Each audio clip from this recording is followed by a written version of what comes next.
Bonjour mes amis. En menant notre enquête, nous avons été surpris par toutes les formes que peut revêtir la délinquance. Vol, agression, meurtre, incivilité, chantage, racket, et la liste est encore longue. D'ailleurs, le saviez-vous, dans le monde de la délinquance, c'est comme dans le monde du boulot. Chacun a sa spécialité. Rassurez-vous, je ne vais pas faire comme tous mes adversaires.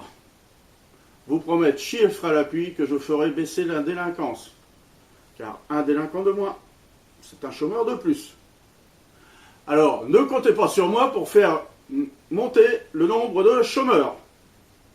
Non, ce que je vais faire aujourd'hui, c'est vous démontrer que l'habit ne fait pas le moine.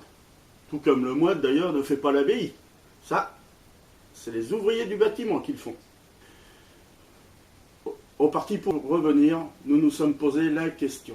Comment peut-on reconnaître un délinquant? Ça, c'est important de prévenir. Comment le reconnaître? On a tous en tête une phrase du genre « Il aurait bossé à l'école, il n'en serait pas là. Il aurait pris plus de baffes, il ferait moins de conneries aujourd'hui.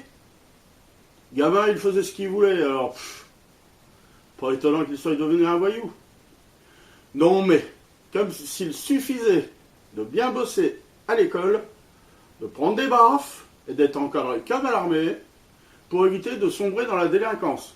Allons, mes amis, soyons un peu sérieux quand même. Alors, quand on parle de délinquance, on a souvent l'image du petit voyou qui dérobe un portable à l'arraché. Si, tenez, il y en a certainement qui ont été victimes. Juste, on va faire une démonstration pour que ça soit bien cadré pour tout le monde. Voilà. Oui, allô, bonjour. Ah, mais petit. Ah pardon, excusez-moi. C'est vrai que c'est une démonstration. Je croyais qu'on était vraiment en train de me piquer mon portable. Excusez-moi. Bon. Alors, vous savez, hein, je suis sûr que ça a rappelé des choses à certains d'entre vous. Et d'autres me diront, ouais, il a fauché un portable. C'est pas bien grave tout de même. Ouais, ben en attendant, on voit bien que c'est pas votre portable qui l'a piqué, ce petit con, hein. Non, mais alors. Oui, excusez-moi, je repars.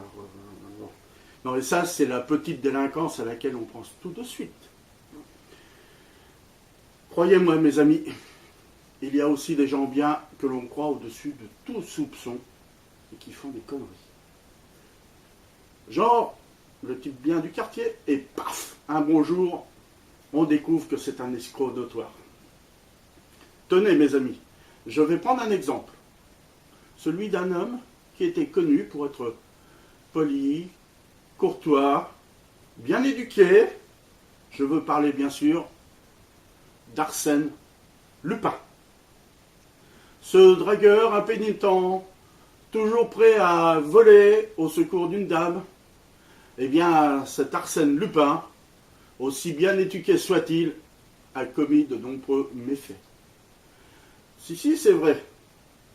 D'ailleurs, un certain Maurice Leblanc a mené une enquête approfondie sur celui que l'on a surnommé depuis le gentleman, le cambrioleur. Il dévoile d'ailleurs, Maurice Leblanc, je veux dire, dévoile tous ses méfaits dans une série de livres très bien documentés. Il y a aussi des gens bien qui sont devenus des tyrans. Le plus célèbre d'entre eux étant un certain Dark Vador. Gamin, il fut repéré par deux Jedi, Qui-Gon Jinn et Obi-Wan Kenobi, et après un parcours de formation où il connut une réussite vraiment exceptionnelle. D'ailleurs, l'histoire dit qu'il termina major de sa promotion de Padawan. Anakin Skywalker tourna le dos au Conseil des Jedi pour rejoindre un vaurien, un élu de la République au poste de chancelier quand même, hein, qui se faisait appeler l'empereur. Cette canaille lui fit des promesses que n'importe quel politicien n'aurait même pas osé faire. Même en campagne électorale. C'est vous dire. Hein. Malheureusement, à l'époque, le jeune Anakin était influençable. Tout tout le contraire du célèbre Dark Vador qu'il deviendra. Quand même, tout ça, c'est vous dire que cette canaille d'empereur ne reculait devant rien.